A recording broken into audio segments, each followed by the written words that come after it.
Pernah nggak sih ngerasa bingung pas baru selesai haid? Aduh, sholat mana ya yang harus diganti, mana yang enggak? Tenang, kamu nggak sendirian kok. Nah, dalam beberapa menit ke depan, kita bakal kupas tuntas semua kebingungan soal qada sholat karena haid. Biar ibadah kita itu mantap, dilandasi keyakinan, bukan keraguan-raguan. Kayaknya kita semua udah tahu ya aturan umumnya. Kalau lagi haid, sholat yang ketinggalan itu nggak perlu diganti. Tapi, apa benar sesimpel itu?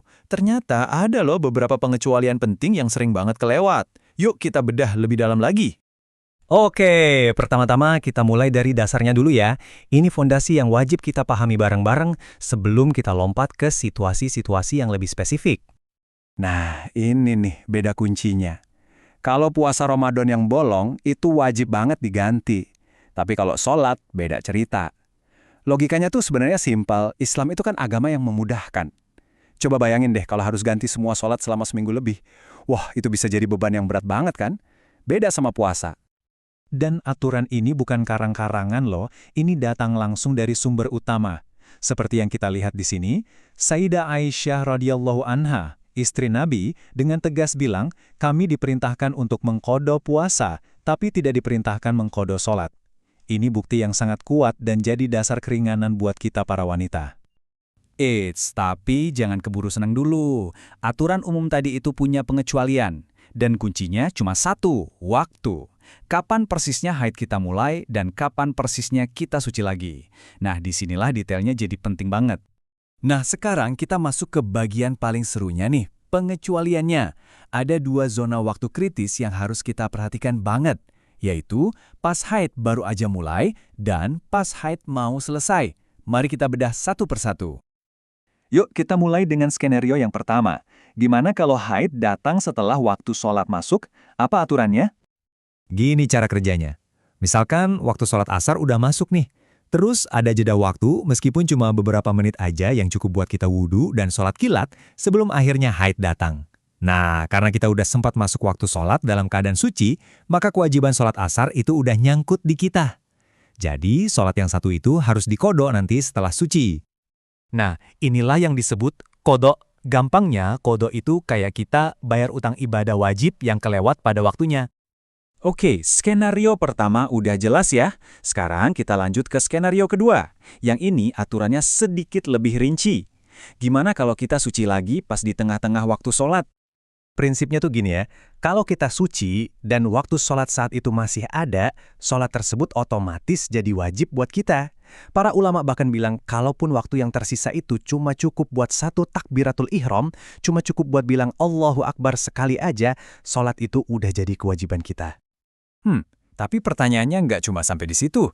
Oke, sholat kali itu wajib. Terus, gimana dengan sholat yang sebelumnya? Disinilah konsep sholat yang bisa dijama atau digabung jadi super relevan. Coba deh, lihat tabel ini. Jadi gini, karena zuhur sama asar itu kan bisa dijama atau digabung, waktu keduanya itu dianggap saling nyambung. Makanya, kalau kita suci di waktu asar, kita wajib mengerjakan sholat asar dan mengqadha sholat zuhur yang sebelumnya. Begitu juga dengan maghrib dan isya. Kalau kita suci di waktu isya, maka sholat maghribnya juga harus ikut diqadha.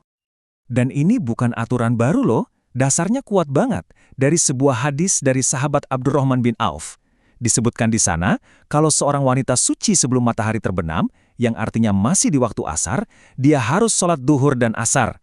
Begitu juga kalau suci sebelum fajar, yang berarti masih di waktu isya, dia wajib sholat maghrib dan isya. Jadi, konsep waktu yang nyambung ini memang sudah ada dasarnya. Mungkin kedengarannya agak ribet ya, banyak detailnya, tapi sebetulnya tujuan dari ilmu ini tuh bukan untuk mempersulit, justru sebaliknya, ilmu ini ngasih kita keyakinan. Dengan kita tahu aturannya, kita jadi bisa ibadah dengan tenang, nggak was-was, dan yakin kalau kewajiban kita udah tertunaikan dengan benar. Oke, wow, banyak banget detailnya ya tadi. Biar nggak pusing dan gampang nempel di kepala, yuk kita rangkum semuanya jadi poin-poin paling penting. Jadi ingat 4 hal ini ya. 1. Aturan umumnya. Sholat yang kelewat pas lagi haid, itu nggak perlu diganti. 2. Pengecualian di awal. Kalau haid datang setelah waktu sholat masuk, sholat itu wajib diqadha. 3. Pengecualian di akhir. Kalau kita suci di dalam waktu sholat, sholat itu wajib dikerjakan. Dan yang keempat, aturan sholat jamak. Suci di waktu asar, qadha duhur dan asar. Suci di waktu isya, qadha maghrib dan isya. Gampang kan kalau udah dirangkum gini? Pada akhirnya, ilmu itu kan bikin tenang ya. Mudah-mudahan setelah paham detail-detail ini, nggak ada lagi tuh rasa was-was atau ragu-ragu pas kita mau mulai sholat lagi.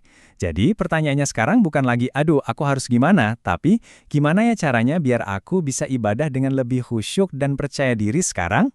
Semoga penjelasan ini bermanfaat. Terima kasih sudah menyimak.